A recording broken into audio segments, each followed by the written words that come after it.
महानगरपालिकेची निवडणूक होऊन इचलकरंजी महापालिकेत भाजप, शिवसेना आणि राष्ट्रवादीची सत्ता गेल्या 6 महिन्यापासून कार्यरत आहे. गेल्या 6 महिन्यापासून बऱ्याच विषयावर मतमतांतर आणि बऱ्याच चर्चा या 6 महिन्यापासून घडतात. मधल्या काळात आयुक्तांची आणि महिला नगरसेवकांच्या बद्दलचं गैरवर्तन हे पण बऱ्याच पेपरमधून आणि बऱ्याच नगरसेवकांनी आतापर्यंत व्यथा मांडलेली होती. आत्ता जो विषय आला, आज स्टँडिंगमध्ये जो इचलकरंजी महानगरपालिकेच्या स्वच्छतेचा विषय आला.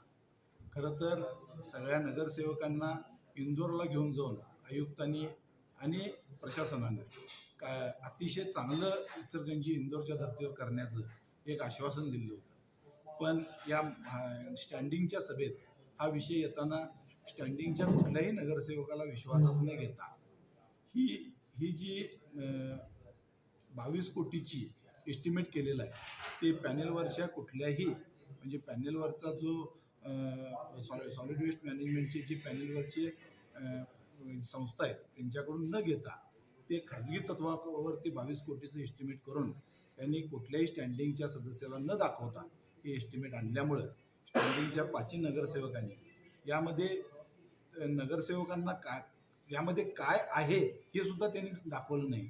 त्यामुळे स्टँडिंगच्या नगरसेवकांनी त्यांना विरोध केला. त्यावेळी तो विषय हाणून पाडला आणि ते झाल्यानंतर सुद्धा म्हणजे स्टँडिंगला एखादा विषय आर्थिक विषय येत असताना तो महासभेला घेतला जात नाही. हे असताना सुद्धा महासभेला आयुक्तांच्या हाताशी धरून काही प्रतिनिधींनी हा विषय परत विशेष सभा करून या ठिकाणी आणला.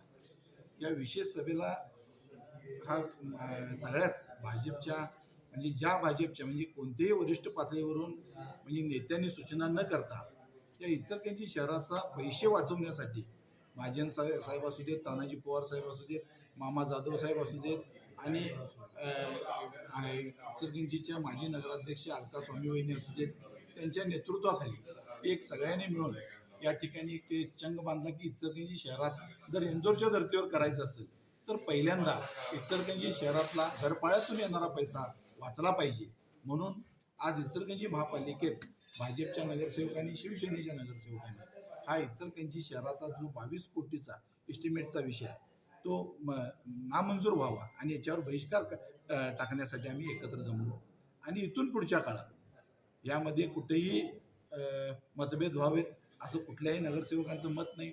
इथून पुढच्या काळात या सगळ्यांचे आमचे वरिष्ठ अशोक स्वामींनी इथं सांगितलं की यामध्ये एक लवाद द्या. तुम्ही खासदार देरशील माने असू देत, माजी आमदार हळवणकर साहेब असू देत, आमदार राहुल आवाडे साहेब आहेत, यांच्या नेतृत्वाखाली असे जे काही प्रसंग येतील त्यावेळा लवाद देऊन हा विषय संपवावा अशी ही मागणी त्यांनी भाजपचे वरिष्ठ नेते पावसकर साहेब यांच्याकडे या निमित्ताने केली.